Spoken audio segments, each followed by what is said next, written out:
Hi, everybody. Welcome back to the Latched Mama podcast. Melissa and Lindy here. We are going to do a new episode called You Asked and We Answer.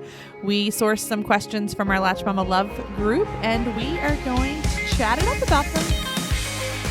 You're listening to Latched Mama podcast. I'm your host, Melissa Wirt, busy mom of 6 and owner of LatchedMama.com. Join us each week as we talk about pregnancy, breastfeeding, postpartum, and all things motherhood. This is really cool. Like, I like talking to the people. I like answering questions. It's fun because we don't have to just kind of go back and forth. So we're going to just jump right in. We have 7 questions maybe. I don't know. We'll see how far we get. Okay. Cool? Mm-hmm. Okay. Gwen Matthews asked, hey, Gwen. How to make mom friends, especially during COVID. We are so good at that. We have so many friends, Gwen. We have hundreds of friends. We're going to do our best. Friends. We're not the best two people to we're not to make we're not friends. The best. And then Deshanti came on the other side of that and asked, hi Deshanti, still love my kids' pictures. They're amazing. How do we overcome the social anxiety that comes along with making friends? We've talked about this topic a few times on the podcast. I feel like we always kind of come back to it a little bit. Episode 37, I feel like really talks about, being vulnerable and, building those friendships. But I think my first answer is that it's really, really hard. I think Lindy and I might be an anomaly in the sense that we've grown much closer and are actually like BFFs now on the other side of the pandemic than we were before. But that was literally simply because we had to keep a company. And it's not because we like each other. No, we just had to work. No, I'm just kidding. Absolutely that we love each other and that we like each other. But it was literally like the pandemic hit. It's a little bit forced. Yeah, no, it was like the pandemic hit, and I said, I don't care what you're doing quarantine-wise as a family. You and I have to be quarantine buddies. Will you be my quarantine support animal? Is basically what it was. And she'd come over every day, and we started just on the back porch. I was allowed on the back porch. She was allowed on the back porch, which we would open the windows and there would be screens. Because that was at the very beginning when it was scary and you didn't know was it on your jacket? When you came into my house, did we have to wash the takeout that we ate all of the time? I think we ate our feelings at the beginning. Yeah. But it was really, really good because I knew that the answer to the company's success during the pandemic was trying to sell the clothes that we already had in the warehouse. So I really, really needed that creative help. But what ended up happening was a beautiful friendship because we both have a lot of children. And it was just a really, really, really hard thing to navigate. So we were buddies. Yeah. But I think for most people, it's hard because COVID is polarizing. Mm-hmm. And COVID is hard. And it's hard to be together. It's hard to create those connections. Do you have any advice for Gwen? It's just tough. I mean, that year that we were homeschooling was really hard. Mm-hmm. Definitely had work and chatted to you. But I don't have a whole lot of good friends outside really of you. But I've found in just the little things like that walk to the bus stop, I would just try to greet another mom. And I think I just trying to remember that sometimes you feel like it's just you. Like I'm the only one without friends. But every now and then you see on that Ask Midlothian Moms or groups, local groups wherever you are on Facebook, there'll be anonymous posts and they're like, I'd love to have a friend. I have no friends. Yeah. And the comments on it, girl, same here. So it's just remembering that, trying to remember that it's not just me. I'm not alone in some of these feelings. And maybe what can I do, as hard as it is sometimes, to just say, hey, how are you doing? How's your day? And here's the deal. Just a 40-year-old mom with 6 kids, business owner. Not an expert on this, but I can tell you that having 1 or 2 really, really good friends where you feel seen and you're able to be vulnerable and you're able to be real with is so much more important than a group of 20 people that you go drink wine with and you just kind of put on your face every time you go.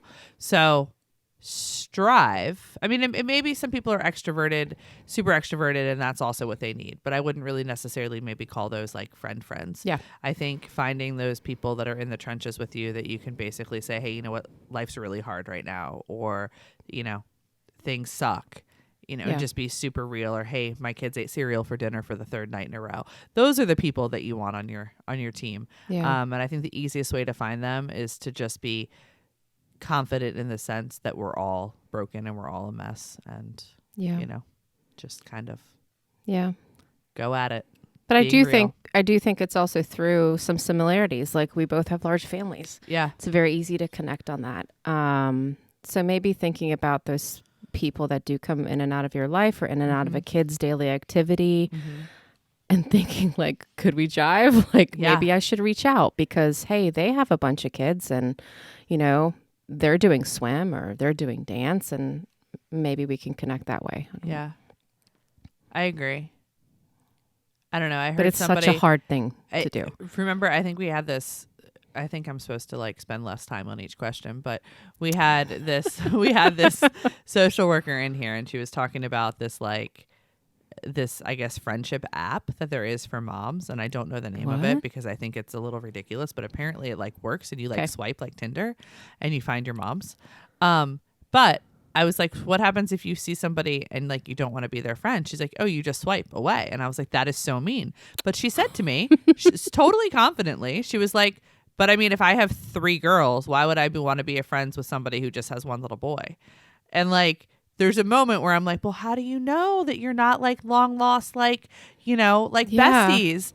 And she's just like, because our like daily life is not similar. And like knowing, having girls and boys and stuff, and, or like if I were to be friends with somebody with one kid, I mean, I think I could definitely be friends with somebody, but it's going to be a whole lot easier to look at you and say, hey, what did you buy from Costco this week? Or what is your mess like? Than it is like one little precious little like smocked clothing, cleaned face, hair braided little girl that, which is fine, I need to let go. Yeah, I need to let go of that being ever in my life, right, probably at this point. So anyways, agreed. So believe in yourself. We're all a mess. Find some similarities. Yeah. And go for it. Okay. Next question. Eliana wants to know a little bit more about being a small business owner and how I find balance. And then that goes with Beth's question, which wants to learn a little bit about how we got started at the very beginning. Hi, guys. It's so fun to talk to people who are like so active in the group, and I feel like we talk to them all the time, so this is fun. How I guess I take some of this one. So I don't think in any way, whether you're any sort of business owner or have a full-time job and you're a parent, that there's ever a possibility of finding true balance. I don't think it works. I don't think it's a thing. It's really funny, like in terms of what's happening business wise right now. You know, it's the beginning of the year. We're digging into, you know, some more organic content and growing the business and stuff, which unfortunately to this very tired, somewhat gray-haired 40-year-old mom right now means that I have to go explore TikTok, which is hilarious to me because I'm like, what the heck am I going to do on TikTok? Definitely not going to like shake my butt and like do whatever. Like, how do we have a brand on TikTok? And this is like probably the first time where I have felt a little bit, I mean, I feel out like a fish out of water all the time doing organic content, but this is like the first time where I'm like, we're supposed to do what as a brand? Like, how do I talk to these people and stuff? But it's funny because my phone has been open to TikTok a lot, and I've been practicing a little bit on my family, and the kids just think it's ridiculous. Like, they think it's absolutely ridiculous, and they're like, we don't understand. Why are you obsessed with TikTok? And then there's Eric across the kitchen that's like, it's mommy's work. Like, she's working right now. Like, we're trying to figure this out for work. And they're like, no, you're not. You're looking at this person who's like dancing. And why are you doing the, oh, hey, whatever that thing is that they do. What is it? It's like, oh, yeah.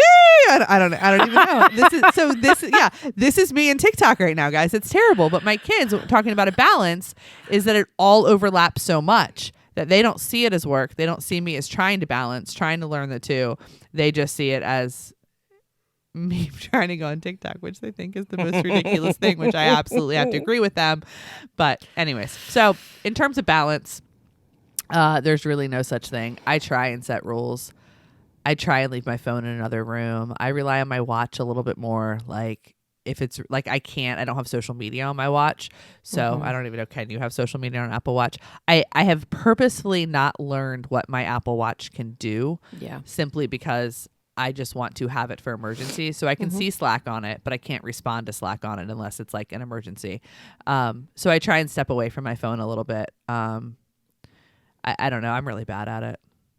I don't know. How do you balance? Because I mean, you're just as connected as I am when you're at home in terms of talking to manufacturers and all that and design work and stuff. Yeah, I think time and therapy helped me with that. But it was one of my biggest challenges as you go through and add the kids and you get up to that many. It took me a lot of kids to realize that no, I can't do everything. And no, I can't do everything really well because I want to do everything really well and 100% all the time. And you can't. Yep. And some days are more balanced and some days are dedicated to kids and some days are completely dedicated somewhere else. And it's okay. And it's just that ebb and flow and navigating and just trying to not take so many days in a row that are so dedicated to one thing or whatnot. But just trying to give yourself grace and that you're doing the best you can, which is so difficult to do. I bite, like, I find that I don't do a good job. Like if I can be totally in with my kids and in a great mood and be patient and really, really proud of like my mothering skills. But then I literally will turn and to go answer like a Slack or a work question or something's blowing up. And literally it can change in 5 or 6 like seconds. Like if I start like typing a response and they're interrupting me. Yeah. I was like, I was where I needed to be 5 seconds ago. What is it about the idea that I'm trying to put something together? It's almost like just leave me alone for 5 seconds and I'll be back. But it's like they can't sometimes do that, which of course they can't. They're kids, you know? So I don't know. I needed to do definitely a better job.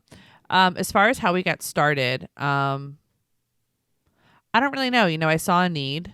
And thankfully Eric and I had traveled the world. My husband and I had gone around the world for 2 months after we got married.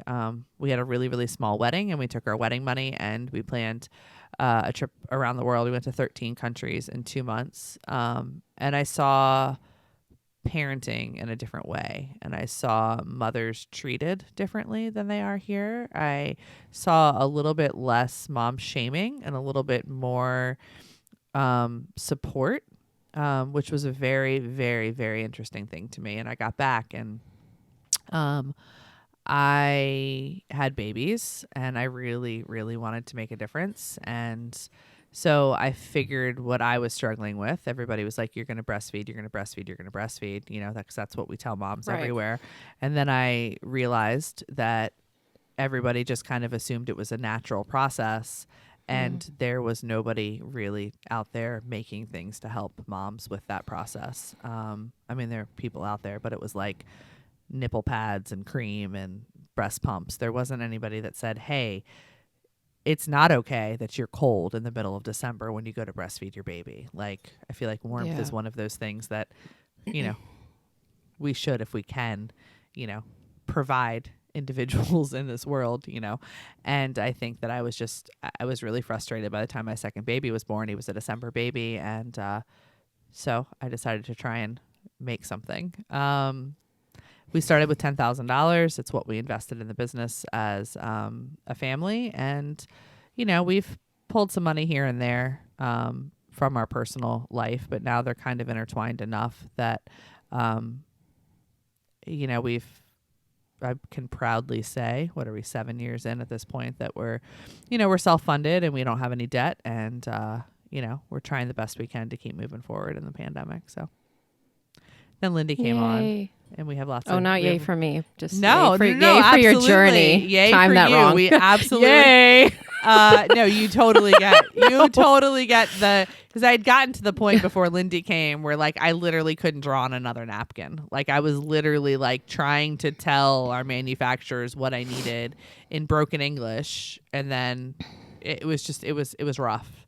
But by the time Lindy got here, we actually could own our own patterns and make our own things and stuff, which was great. So that is the history of Latched Mama. In a really, really short version. Stay tuned for a much longer version of the history of Latched Mama coming to places soon near you. Okay. Mom hacks. Ooh. Jessica wants to know, what are some of your favorite mom hacks? Favorite mom hacks. I probably have some at different stages of life. Okay. Right? Start with the ones for little ones. So I can remember some of the ones that when I would have an infant, and then you'd have a couple little bit older toddlers. And I think maybe it's a large family thing, but I always really pushed a little bit more of the independence for my kids. I think I struggled with that 1 to 2, like, oh my gosh, like, how do I help that child who's crying, but I'm nursing a baby? And, you know, as the kids started to get added, it's like, it's okay. Or how can I empower him to get his own snack? And so I got these cool, like, cereal dispensers on the counter that they could stand up and at least just get. You're one of the ones Cheerios. that actually puts the cereal in the dispensers. Not anymore. After you buy them. Not anymore. But for that time, when I had little infant twins, they didn't do the milk, but I'm like, just go fill a bowl with Honey Nut Cheerios. And do they only eat it in the morning, or would they go? No, this is like just whenever. So they could graze on their plastic. I didn't care. I think just at that point, it's like, what can help you make it a little bit easier? You know, if you have a fridge with a drawer, which whenever we got a new fridge, I always got the one that had the sliding drawer so that they could reach like the cheese sticks, Go-Gurts, whatever. So it's a little bit easier to get like the snacks and food and stuff like that. Lower everything. Like if you lower everything. Empower them to grab a cup. They can fill it up from the fridge or go fill it up from the bathroom. Yeah. Our latest refrigerator has a lower ice maker, which I love. So that even the 2-year-old can go get her own water, which is fantastic. Cool. I mean, it ends up on the floor 50% of the time, but she can go get it herself, which is great. That's really cool. So then she convinces, like, so she'll be getting water, and like the 6-year-old will be like, Mom, I need water. And I'm like, do you see what's happening? Like, there's no reason why you can't go do the same thing. Yeah. So what else? I don't think we introduce hangers till they're like 9 or 10. Yeah. I do the big kind of cubby cubes, and they've got a bucket for underwear. They got a bucket for shorts, bucket for t-shirts, bucket for pants, even the dresses, the summer dresses. I just don't mess with it. So very easy to find their clothing. Don't fold them. I don't. Well, I think I do. You know, I don't mind folding the laundry. I just hate putting it away.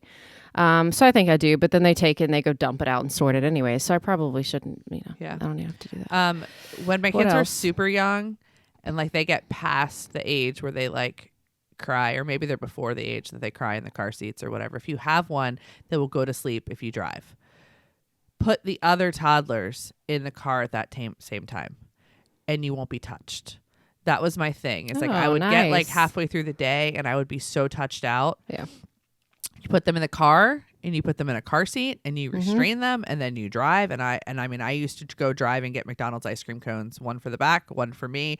We would sit in a parking lot and nobody would touch me, and it would completely turn my day around. Oh, that is good. Yeah, because you can't prevent it. Because like when the baby sleeps, especially if the baby nurses down and is asleep on top of you, somebody's still touching you. The toddler still wants, attention. But if you're going and if you don't want to turn the radio up really, really loud and sing, which is what I did half the time. You can talk about what you see outside. You can talk about the signs. You can do educational stuff. Or you can just really enjoy the fact that like everybody is safe and happy and you're good.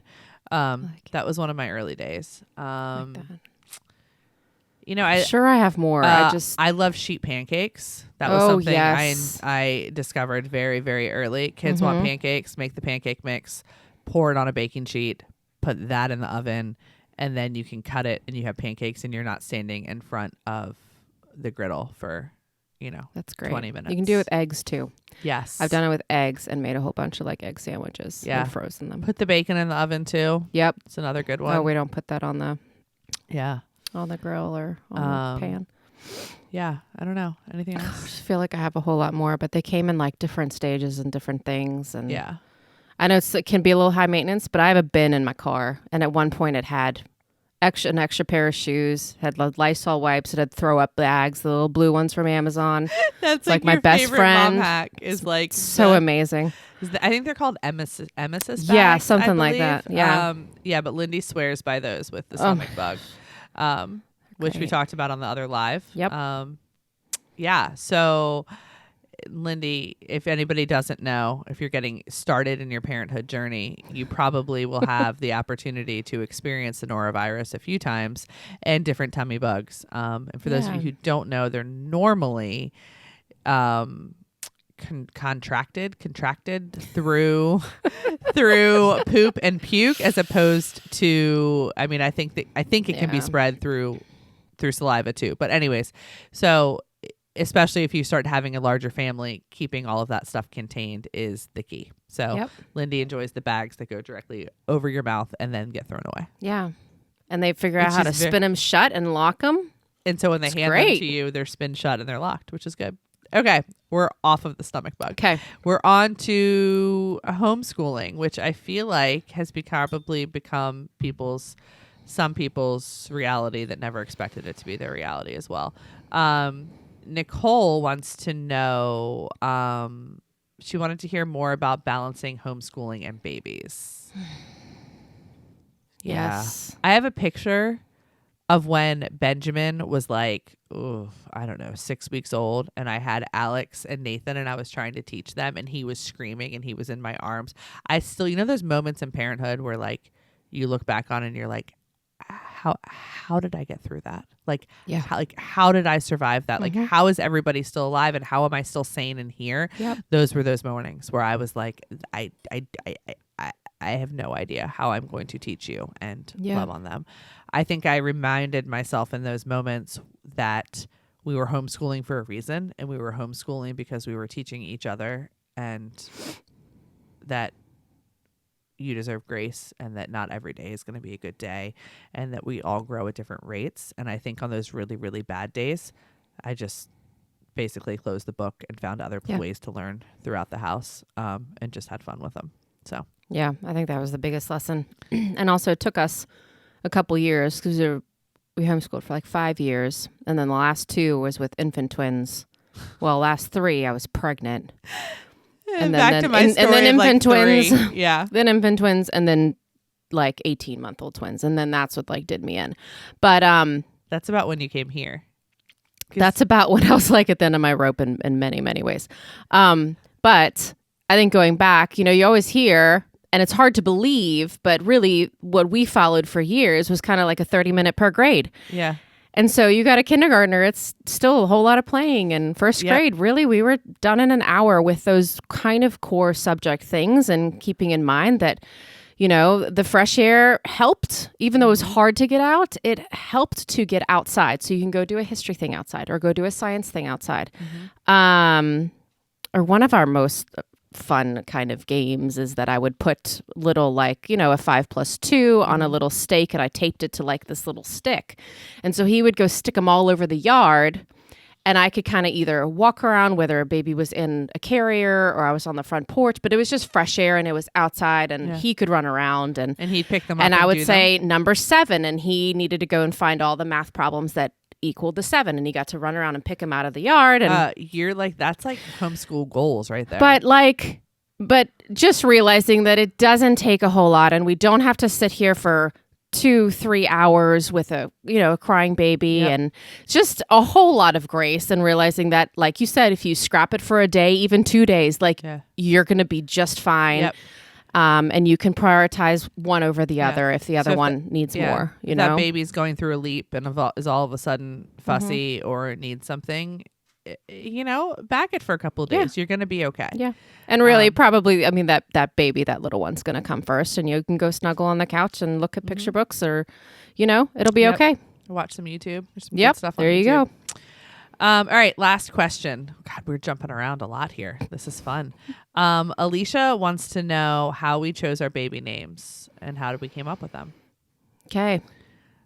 We're super boring. We're like, just like, how can you be as traditional as possible, I think, with names.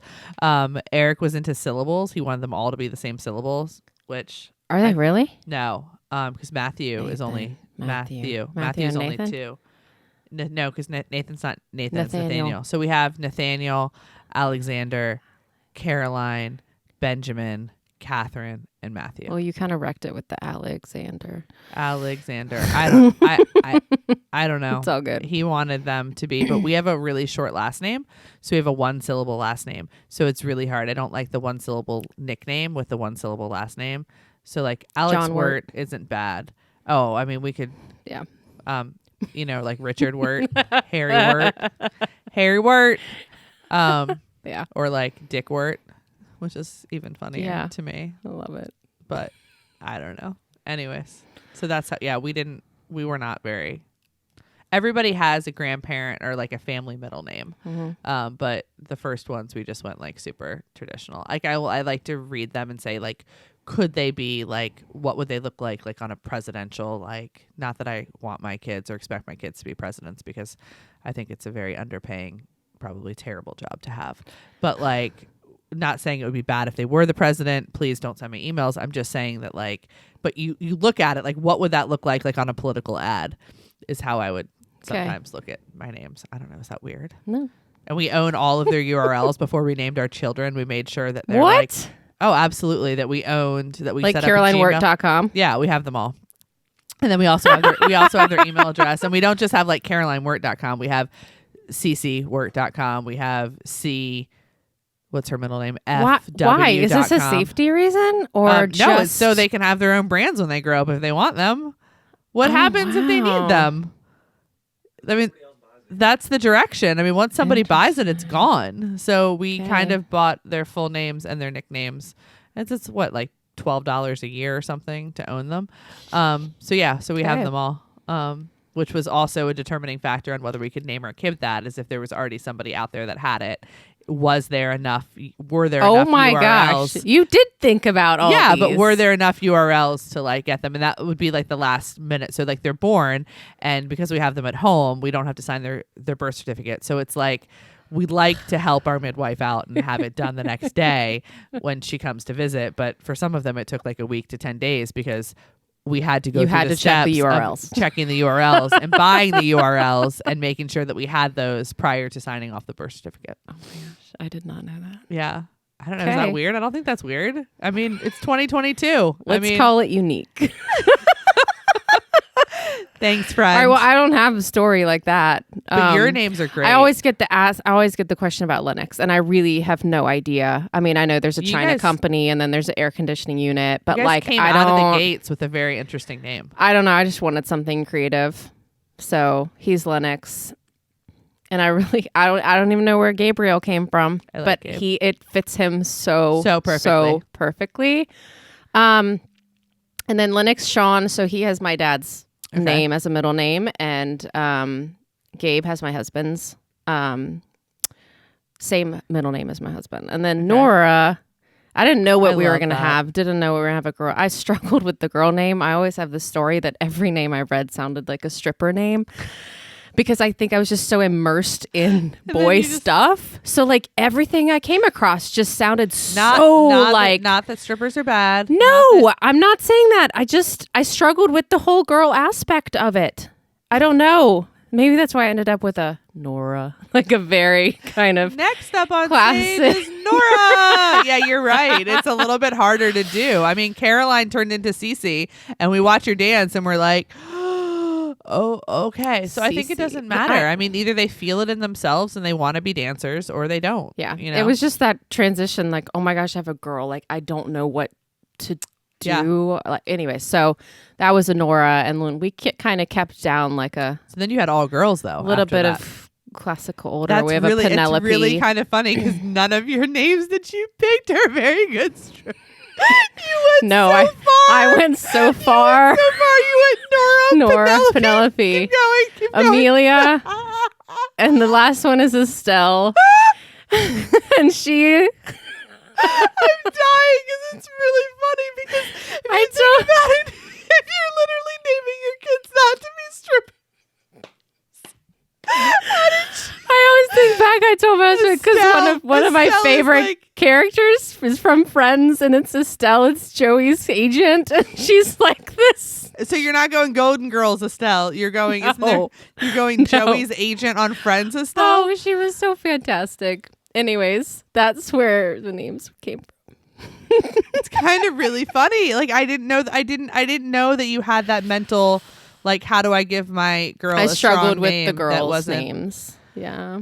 Oh wow. But Penelope, my aunt is actually Penelope. I love Penelope. Didn't necessarily name her like after her, but I loved the name. She always go by Nellie? Did she go Funny- by Nellie at school? I literally, when I named her, I was like, her name's Penelope and her nickname is Nellie. It is not Penny. Like, I was so adamant that she was not going to be called Penny, but her preschool director called her Penny for like 3 years. So she didn't really read the forms. So, is but she yeah, always Nels, Nellie? Nellie, or Penelope. She's Penelope at school. She likes them all. I like Penelope. Nora.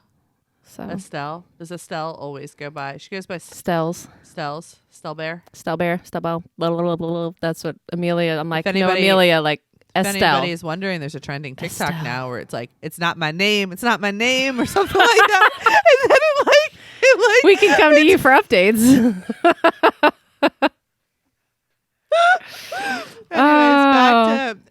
back to I know. TikTok. So Nora has my middle It's not my name. name. It's not my name. I don't know. Gosh. I don't know. Names are And then fun, the other guys. ones are not any family. We had to kind of stop it there because we didn't know how many kids we were going to have. We didn't want to leave any grandparent out. So then we have a Wow. Penelope. What is she? Penelope Faith, Amelia Grace, Estelle Hope. Oh, So we have that's the- pretty. Faith, Grace, Hope, and a Joy. That's really, really cute. Yeah. Wow. Okay. Well, Anyways, that was there's names. fun. Estelle. I just I'm Now you going got to go back- find her own friends. Yeah. Okay. All right, guys. So those are your questions. We answered them. It was a really good friendship experiment because we learned stuff about There you each other. go. So, yeah. Join us next week for another episode of You Asked, We Answer with Melissa and Lindy. Bye. Bye.